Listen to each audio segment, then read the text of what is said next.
Hello प्यारे भक्तों, Radhe Radhe. Welcome back to this channel. Shri Bhaktamal के द्वादश प्रधान भक्तों में श्री भीष्म पितामह जी की चर्चा का श्रवण करते हैं। Let's start. भीष्म जी माता सत्यवती जी से कहते हैं, मैं त्रिलोकी का राज्य छोड़ सकता हूँ, देवताओं का राज्य भी छोड़ सकता हूँ और जो इन दोनों से अधिक हैं उसे भी छोड़ सकता हूँ, पर सत्य कभी नहीं छोड़ सकता। संत शिरोमणि भीष्म पितामह जी महाराज शांतनु के औरस पुत्र थे और गंगा देवी के गर्भ से उत्पन्न हुए थे। वशिष्ठ ऋषि के शाप से 8 वसुओं ने मनुष्य योनि में अवतार लिया था, जिनमें 7 को तो गंगा जी ने जन्म लेते ही रख लिया। गंगा देवी पुत्र को उनके पिता के पास छोड़कर चली गई। बालक का नाम देवव्रत रखा गया। दासराज के द्वारा पालित सत्यवती पर मोहित हुए धर्मशील राजा शांतनु को विषाद युक्त देखकर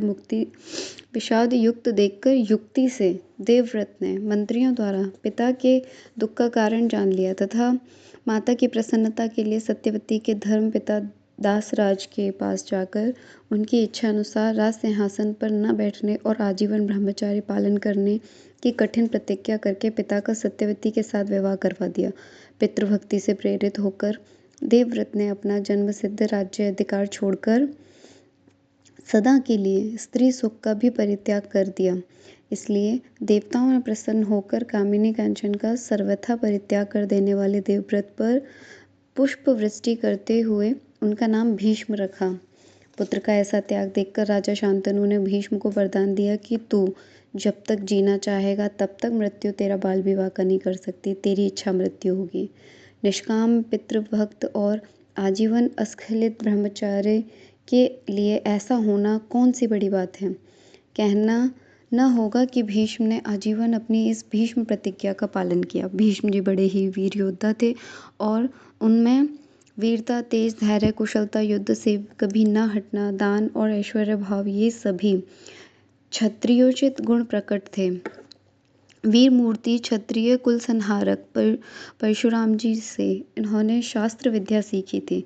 जिस समय परशुराम जी ने भीष्म जी से यह आग्रह किया कि तुम काशीराज की कन्या अम्बा से विवाह कर लो, उस समय भीष्म जी ने ऐसा करने से बिल्कुल इनकार कर दिया और बड़ी नम्रता से गुरु का सम्मान करते हुए अपनी स्वाभाविक शूरता और तेज भरे शब्दों में कहा, भय, दान, धन के लोभ और काम नाश से मैं कभी छात्र धर्म का त्याग नहीं कर सकता। यह मेरा सदा का व्रत है।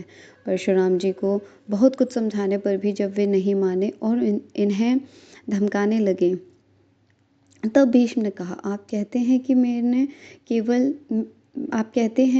कि मैंने अकेले ही इस लोक के सारे क्षत्रियों को 21 बार जीत लिया है। उसका कारण यही है कि उस समय भीष्म और भीष्म के समान किसी क्षत्रिय ने पृथ्वी पर जन्म नहीं लिया था। पर अब मैं आपके प्रसाद से आपके इस अभिमान को निस्संदेह चूर्ण कर दूंगा। परशुराम जी कुपित हो गए। युद्ध छिड़ गया और लगातार 23 दिन तक गुरु शिष्य में भयानक युद्ध होता रहा, परंतु परशुराम जी भीष्म को परास्त न कर सके। ऋषियों और देवताओं ने आकर दोनों को समझाया, परंतु भीष्म ने क्षत्रिय धर्म के अनुसार शस्त्र नहीं छोड़े। वे बोले, मेरी यह प्रतिज्ञा है कि मैं युद्ध में पीठ दिखाकर पीछे से बाणों का प्रहार सहता हुआ कभी निवृत्त नहीं हो पाऊंगा। लोभ, दीनता, भय और अर्थ आदि किसी भी कारण से मैं अपना सनातन धर्म नहीं छोड़ सकता। यह मेरा दृढ़ निश्चय है। 21 बार पृथ्वी को क्षत्रियहीन करने वाले अमित तेजस्वी परशुराम भीष्म को नहीं जीत सके। अंत में देवताओं ने बीच में पकड़कर युद्ध बंद करवाया, परंतु भीष्म की प्रतिज्ञा भंग न हुई। जब सत्यवती के दोनों पुत्र मर गए, भरतवंश और राज्य का कोई आधार न रहा, तब सत्यवती ने भीष्म से राजगद्दी स्वीकार करने तथा पुत्रोत्पादन करने के लिए कहा। भीष्म चाहते तो निष्कलंक कहलाकर राज्य और स्त्री का सुख अनायास भोग सकते थे, परंतु विषयोपभोग से विमुख परम सन्यासी महात्मा भीम ने स्पष्ट कह दिया, माता तो इसके लिए आग्रह ना कर। पंच महाभूत चाहे अपना गुण छोड़ दें, सूर्य और चंद्रमा चाहे अपने तेज और शीतलता त्याग दें, इंद्र और धर्मराज अपना बल और धर्म छोड़ दें, परंतु तीनों लोकों के राज्य सुख या उससे भी अधिक के लिए मैं अपना प्रिय सत्य कभी नहीं छोड़ सकता। भीष्म ने दुर्योधन की अनीति देखकर उसे कई बार समझाया, पर वह नहीं समझा और जब युद्ध का समय आया तब पांडवों की ओर मन होने पर भी भीष्म ने बुरे समय में आश्रयदाता की सहायता करना धर्म समझकर कौरवों के सेनापति बनकर पांडवों से युद्ध किया। वृद्ध होने पर भी उन्होंने 10 दिन तक तरुण योद्धा की तरह लड़कर रणभूमि में अनेक बड़े बड़े वीरों को सदा के लिए सुला दिया और अनेकों को घायल कर दिया। कौरवों की रक्षा असल में भीष्म के कारण ही कुछ दिनों तक हुई। महाभारत के 18वें दिनों तक संग्राम में 10 दिनों का युद्ध अकेले भीष्म ने सेनापतित्व में हुआ। शेष 8 दिन में कई सेनापति बदले।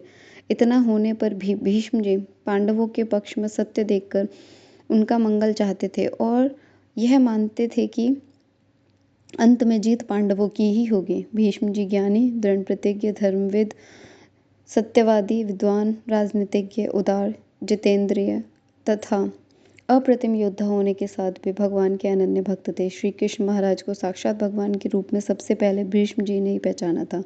धर्मराज के राजसूय यज्ञ में युधिष्ठिर के यह पूछने पर कि अग्र पूजा किसकी होनी चाहिए, भीष्म ने स्पष्ट शब्दों में कहा था कि तेज, बल, पराक्रम तथा अन्य सभी गुणों में श्री कृष्ण ही सर्वश्रेष्ठ और सर्वप्रथम पूजा पाने योग्य हैं। भीष्म की आज्ञा से सहदेव के द्वारा भगवान श्री कृष्ण की पूजा होने पर जब शिशुपाल आदि राजा बिगड़े और उत्तेजित होकर कहने लगे कि इस घमंडी बूढ़े को पशु की तरह काट डालो या इसे खौलते हुए तेल की कड़ाही में डाल दो, तब भीष्म ने कुछ भी न घबराकर स्वाभाविक तेज से तमक कर कहा, हम जानते हैं श्री कृष्ण ही समस्त लोकों की उत्पत्ति और विनाश के कारण हैं। इन्हीं के द्वारा यह चराचर विश्व रचा गया है। यही अव्यक्त प्रकृति कर्ता सर्वभूतों से परे सनातन ब्रह्म है। यही सबसे बड़े पूजनीय हैं और जगत के सारे सद्गुण इन्हीं से प्रतिष्ठित हैं। सब राजाओं का मान मर्दन करने हमने श्री कृष्ण की अग्र पूजा की है। जिसे यह मान्य न हो वह श्री कृष्ण के साथ युद्ध करने को तैयार हो जाए।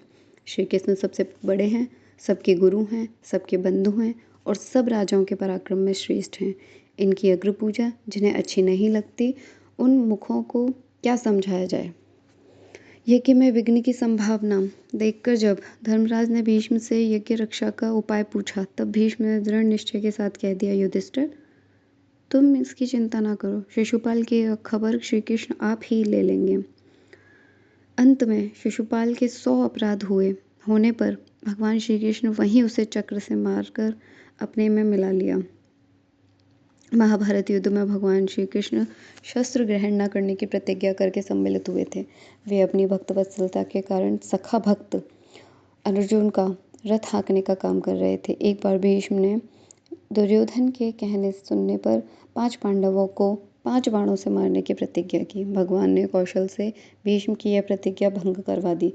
तब भगवान श्री कृष्ण ही शपथ लेकर उन्हीं के बल पर भीष्म ने यह प्रतिज्ञा की कि मैं कल भगवान को शस्त्र ग्रहण करवा दूंगा। भीष्म के प्रण की रक्षा के लिए दूसरे दिन भक्तवत्सल भगवान को अपनी प्रतिज्ञा तोड़नी पड़ी। जगतपति पीताम्बरधारी वासुदेव श्री कृष्ण बार बार सिंहनाद करते हुए हाथ में रथ का टूटा चक्का लेकर भीष्म की ओर ऐसे दौड़े जैसे वनराज सिंह गरजते हुए विशाल गजराज की ओर दौड़ता है। भगवान का पीला दुपट्टा कंधे से गिर पड़ा, पृथ्वी कांपने लगी। सेना में चारों ओर से भीष्म मारे गए की आवाज़ आने लगी। परंतु इस समय भीष्म को जो असीम आनंद था उसका वर्णन करना सामर्थ्य के बाहर की बात है। भगवान की भक्त वत्सलता पर मुग्ध हुए भीष्म उनका स्वागत करते हुए बोले, हे पुंडरीकाक्ष, आओ आओ, हे देव तुमको मेरा नमस्कार है। हे पुरुषोत्तम, आज इस महायुद्ध में तुम मेरा वध करो। हे परमात्मा, हे कृष्ण, हे निष्पाप, हे गोविंद, तुम्हारे हाथ से युद्ध में मरना मेरा अवश्य ही सब प्रकार के परम कल्याण होगा। मैं आज त्रिलोक्य में सम्मानित हूँ। हे पाप रहित, मुझ पर तुम युद्ध में इच्छानुसार प्रहार करो, मैं तुम्हारा दास हूँ। अर्जुन ने पीछे से दौड़कर भगवान के पैर पकड़ लिए और उन्हें बड़ी मुश्किल से लौटाया। अंत में शिखंडी के सामने बाण न चलाने के कारण अर्जुन के बाणों से विंधकर भीष्म शरशैया पर गिर पड़े। भीष्म विरोचित शैया पर सोए थे। उनके सारे शरीर में बाण बिध गए थे, केवल सिर नीचे लटकता था। उन्होंने तकिया मांगा। दुर्योधन आदि नरम तकिया लाने लगे। भीष्म ने अंत में अर्जुन से कहा, वत्स, मेरे योग्य तकिया दो। अर्जुन ने शोक रहित 3 बाण उनके मस्तक के नीचे इस तरह मारे कि सर तो ऊंचा उठ गया और वे बाण तकिए का काम देने लगे। इससे भीष्म बड़े प्रसन्न हुए और बोले, हे पुत्र अर्जुन, तुमने मेरे रणशैया के योग्य ही तकिया देकर मुझे प्रसन्न कर दिया है। यदि तुम मेरी बात ना समझकर दूसरी तकिया देते तो मैं नाराज होकर तुम्हें शाप दे देता। शास्त्र धर्म में दृढ़ रहने वाले क्षत्रिय को रणांगण में प्राण त्याग करने के लिए इसी प्रकार की वाणशैया सोना चाहिए। भीष्म जी शरशैया पर बाणों से घायल पड़े थे।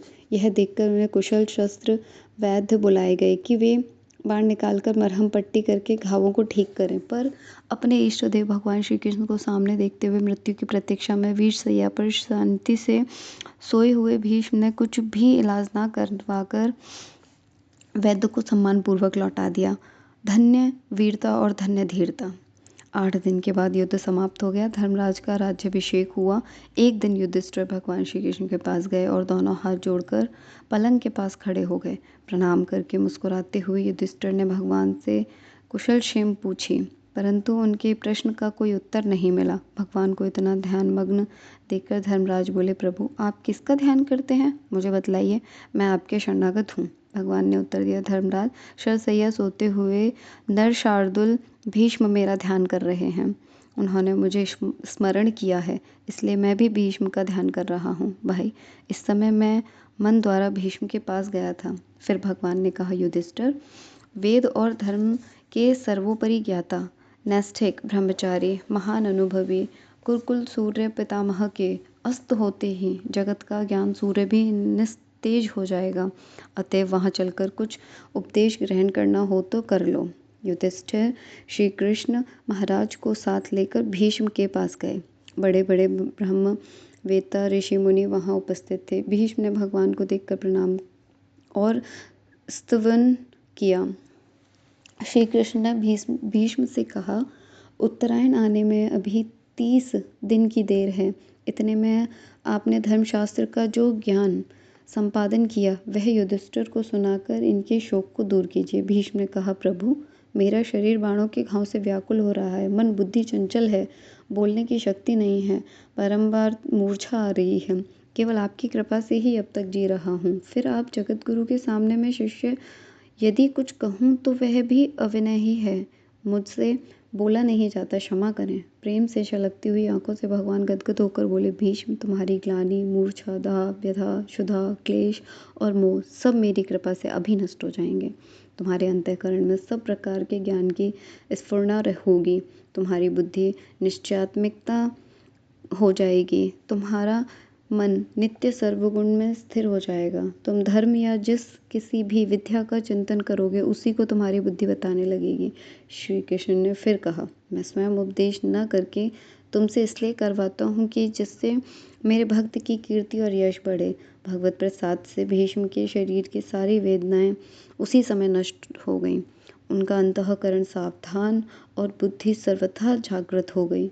ब्रह्मचर्य, अनुभव, ज्ञान और भगवत भक्ति के प्रताप से अगाध ज्ञानी भीष्म जिस प्रकार 10 दिन तक रण में तरुण उत्साह से झूमे थे, उसी प्रकार के उत्साह से उन्होंने युधिष्ठिर को धर्म के सब अंगों का पूरी तरह उपदेश दिया और उनके शोक संतप्त हृदय को शांत कर दिया।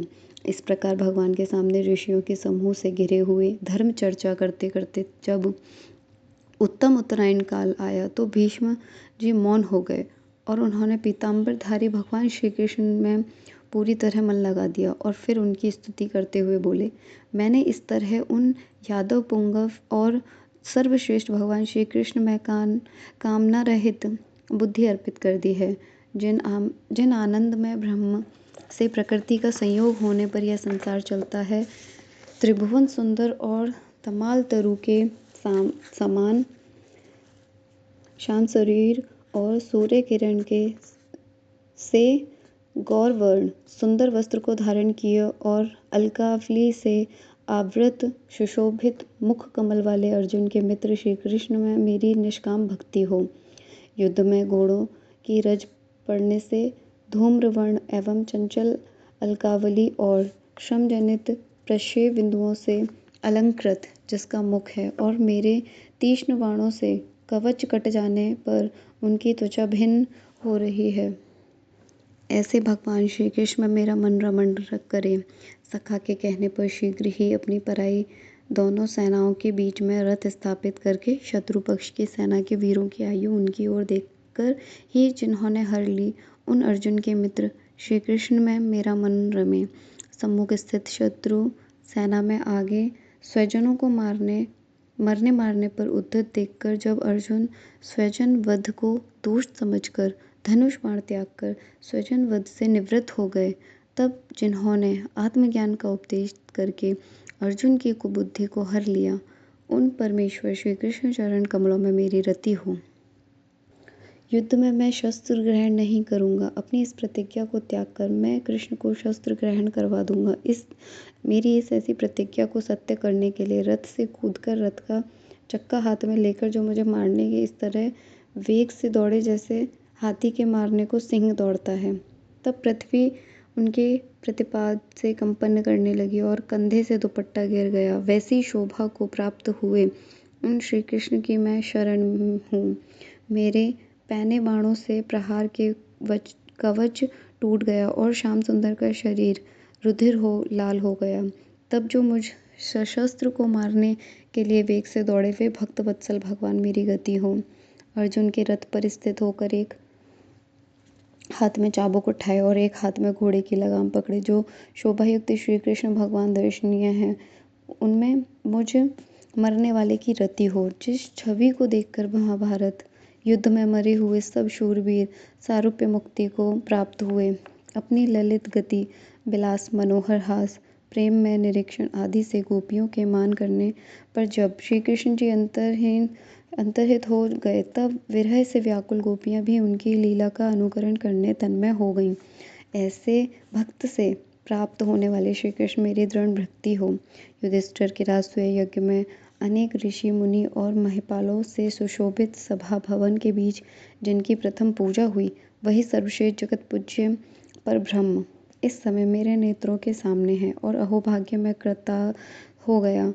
अब जन्म कर्म रहित और अपने ही उत्पन्न किए प्राणियों के हृदय में मैं जो एक होकर भी अनेक पात्रों में पड़े हुए प्रतिबिंब द्वारा अनेक रूप प्रतीत होने पर सूर्य की भांति अनेक रूप प्रतीत होते हैं, उन ईश्वर श्री कृष्ण को भेद दृष्टि और मोह से शून्य चित्त द्वारा मैं प्राप्त हुआ हूँ।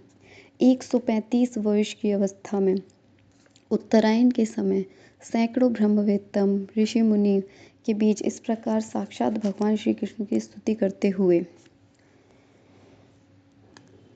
आत्मरूप भगवान श्री कृष्ण में मन, वाणी और दृष्टि को स्थिर करके भीष्म जी परम शांति को प्राप्त हो गए। बोलो भीष्म पितामह भगवान की जय। बोलो श्री कृष्ण भगवान की जय। तो भक्तों, ये था भीष्म पितामह जी का पावन चरित्र।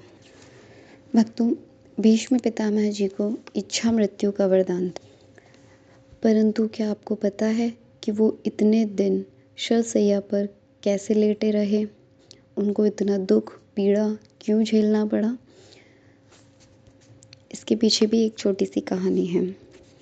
एक बार ये अपने रथ से कहीं भ्रमण कर रहे थे, तो रथ के रास्ते में सामने सांप आ गया था। तो इन्होंने अपने त्रिशूल से या अपने वाण से उठाकर उसको झाड़ियों में फेंक दिया था, बट वहाँ पर कांटों की झाड़ियाँ थी तो वो सांप को जो जितने कांटे लगे थे, वो जितने दिन तड़पा था, वैसा ही भगवान भीष्म पितामह के साथ था।